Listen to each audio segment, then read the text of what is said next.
Assalamualaikum warahmatullahi wabarakatuh. Perkenalkan, nama saya Jubaidah, saya dari kelompok 5 dan teman saya Muna Ulfa dan Fitri. Adapun judul kami yaitu alat peraga dan media pembelajaran IPA, MI, dan SD. Apa sih media itu? Media berasal dari bahasa Latin yaitu medius, yang berarti tengah, perantara, atau pengantar. Secara khususnya, media adalah bentuk-bentuk komunikasi, baik tercetak maupun audiovisual serta peralatannya. Media adalah alat bantu siswa dalam memahami suatu konsep saat belajar dan saat guru mengajar. Ciri-ciri media pembelajaran. Ciri-ciri media pembelajaran itu ada 3. Yang pertama, ciri fiksatif. Yang kedua, ciri manipulatif. Dan ciri distributif. Kita masuk yang kedua, yaitu alat peraga. Alat peraga adalah suatu benda yang dapat dilihat oleh mata dan telinga dengan tujuan membantu guru serta murid dalam proses belajar mengajar agar pembelajaran menjadi lebih efektif dan efisien. Alat peraga adalah salah satu komponen penentu efektivitasnya belajar mengajar. Alat peraga banyak digunakan guru untuk mengajar supaya siswanya lebih memahami lebih cepat dalam proses belajar mengajar. Yang B, jenis-jenis media dan alat peraga dalam IPA. Media secara umum terbagi menjadi 3 macam. Yang pertama, media auditif, di mana media auditif ini media pengajarannya yang hanya menggunakan kemampuan dalam bentuk suara saja. Contohnya radio, tape recorder, piringan audio. Dan yang kedua, media visual. Media pengajaran yang hanya menggunakan gambar. Contohnya foto, gambar, lukisan. Dan yang ketiga, media audiovisual, di mana media audiovisual ini adalah media pengajaran yang menggunakan gambar serta suara. Contohnya TV, film, gambar bersuara. Jadi kita kaitkan dengan pembelajaran IPA. Salah satu contoh media visual yaitu torso. Pasti teman-teman juga mengetahui apa itu torso ya, yaitu model yang tidak asli, berupa potongan tubuh manusia yang digunakan siswa dalam mempelajari anatomi tubuh manusia dalam pembelajaran IPA ya. Dan yang kedua, globe, bola dunia. Pasti teman-teman tahu kegunaan bola dunia. Dan yang ketiga, infokus, yang biasanya digunakan oleh guru untuk memperbesar gambar dari media satu ke tempat yang lain agar bisa dilihat oleh orang banyak. Yang keempat, mikroskop dan kaca pembesar, yaitu gunanya untuk mempermudah mengamati objek untuk ukuran yang sangat kecil. Baiklah, selanjutnya akan dijelaskan oleh teman saya Muna Ulfa. Sekian dan terima kasih. Baiklah, saya akan melanjutkan presentasi dari teman saya, yaitu C, fungsi media dan alat peraga dalam pembelajaran IPA. Yang pertama itu media. Pelajaran IPA di SD tidak dapat dipisahkan oleh media pembelajaran karena banyak materi pembelajaran IPA yang sulit dijelaskan dengan buku saja. Penggunaan media dalam pembelajaran IPA di SD sangat bermanfaat karena media memiliki fungsi-fungsi tertentu dalam proses belajar IPA di SD. Fungsi media pembelajaran IPA di SD itu 1. sangatlah banyak, yaitu membangkitkan keinginan dan minat baru, membangkitkan motivasi dan rangsangan kegiatan belajar IPA, dan bahkan membawa pengaruh psikolog terhadap siswa. Secara tidak langsung, siswa termotivasi atau rangsang untuk belajar lebih mandiri dan mencoba sendiri percobaan IPA dengan penggunaan media. Dengan penggunaan media pembelajaran secara tidak langsung meningkatkan kemampuan siswa dalam berpikir, bernalar, psikolog, sikap, mental dalam penggunaan media pembelajaran IPA. Dengan demikian, guru tidak melakukan hambatan jam pelajaran untuk membuat siswa paham tentang materi yang diajarkan.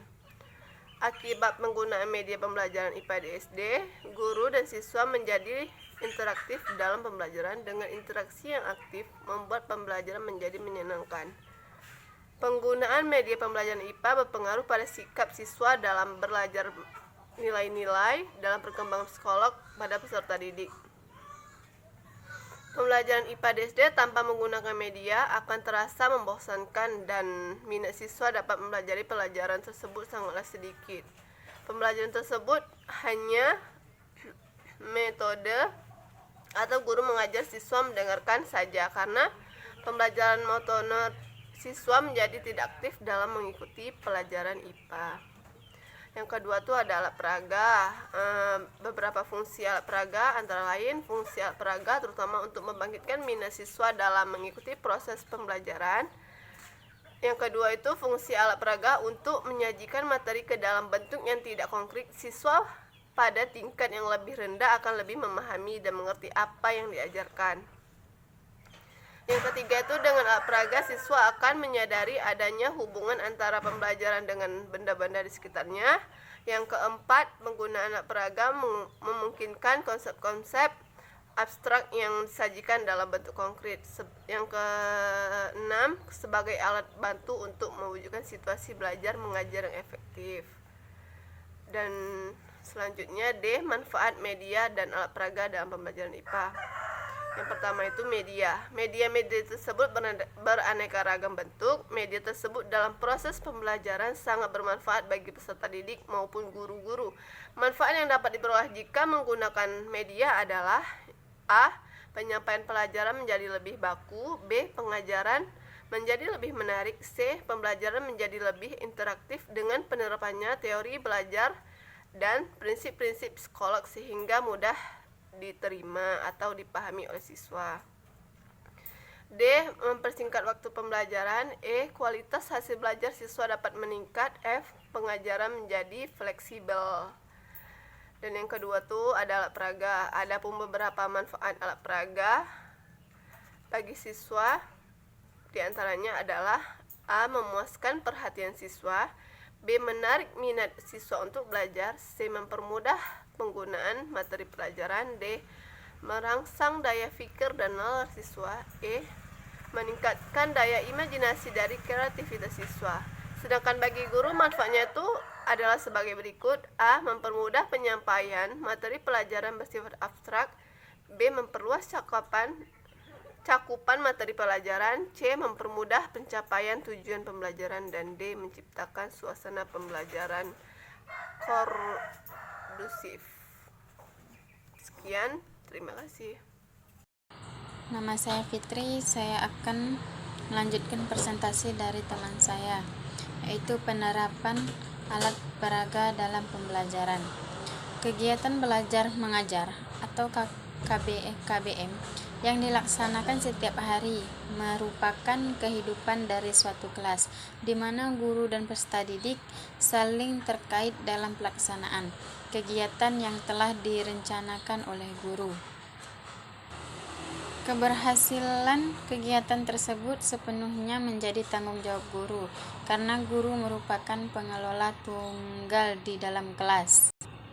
Oleh karena itu, bila peserta didik kurang bisa menunjukkan keterampilan dalam suatu mata pelajaran, maka tuduhan kurang keberhasilan juga tertuju kepada guru. Bila kita cermati pembelajaran yang terjadi di sekolah saat ini, masih banyak yang dikelola secara klasikal, artinya semua peserta didik diperlakukan sama oleh guru. Pada pembelajaran klasikal umumnya komunikasi terjadi searah, yaitu dari guru ke peserta didik, dan hampir tidak terjadi sebaliknya. Oleh sebab itu, penggunaan alat peraganya didominasi oleh guru. Pada umumnya, hanya sebagian kecil dari peserta didik yang dapat memanfaatkan alat peraga tersebut. Untuk meminimalisasi dominasi guru dalam penggunaan alat peraga, maka perlu direncanakan dan dikembangkan alat peraga untuk kelompok atau individu. Ada beberapa keuntungan bila alat peraga digunakan untuk kelompok, yaitu satu, adanya tutor sebaya dalam kelompok akan dapat membantu guru dalam menerangkan pemanfaatan alat peraga kepada temannya. Kedua, kerjasama yang terjadi dalam penggunaan alat peraga kelompok akan membuat suasana kelas lebih menyenangkan. Dan yang ketiga, banyaknya anggota kelompok yang relatif kecil akan memudahkan peserta didik untuk berdiskusi dan bekerja sama dalam memanfaatkan alat. Seterusnya, merancang media dan alat peraga IPA. A. Jenis alat peraga yang dapat dipergunakan, yaitu jenis alat peraga yang dicoba buat adalah model pernapasan pada manusia. Tujuan pembuatan alat peraga ini yaitu untuk mengetahui proses pernapasan manusia yang diajarkan pada materi pembelajaran tentang sistem pernapasan pada manusia, di mana alat dan bahan yang dibutuhkan adalah sebagai berikut. Alat dan bahan yang dibutuhkan yaitu 1. Botol bekas air mineral. 2. Sedotan plastik bekas. Sumbat dari plastik, korek api, karet gelang, solasi ban atau lakban. 3. Buah balon karet. B. Prosedur pembuatan dan cara kerja alat peraga. 1. Prosedur pembuatan alat peraga. Adapun prosedur atau cara pembuatan alat peraga model pernapasan pada manusia adalah sebagai berikut. 1. Sediakan alat dan bahan yang dibutuhkan, atau botol bekas air mineral. 2. Sedotan plastik bekas, sumbat plastik, korek api, karet gelang, solasi ban atau lakban. 3. Buah balon karet. Yang kedua, gunting bagian bawah botol bekas air mineral sesuai yang diinginkan, atau kurang lebih sekitar 1/4 bagian dari botol tersebut. Buat pipa bercabang 3 dari sedotan plastik. Sumbat kedua cabang pipa menggunakan balon karet yang kemudian diikat oleh karet gelang supaya tidak terlepas, atau salah satu cabang sebagai tempat keluar masuk udara. Tinggal 1 balon yang tersisa, kemudian gunting balon karet tersebut di bagian mulutnya. Yang keenam, masukkan pipa cabang yang sudah disumbat oleh balon ke dalam botol bekas yang telah kita gunting, di mana salah satu pipa yang tidak disumbat diletakkan menjorok ke atas atau ke bagian mulut botol. Yang ketujuh, tutup bagian atas botol dengan sumbat plastik yang telah diberi lubang agar pipa yang menonjok ke mulut botol bisa keluar sebagai jalan masuk udara. 8. Tutup bagian bawah botol dengan balon karet yang telah dipotong bagian mulutnya, kemudian ikat menggunakan karet atau lakban solasi ban.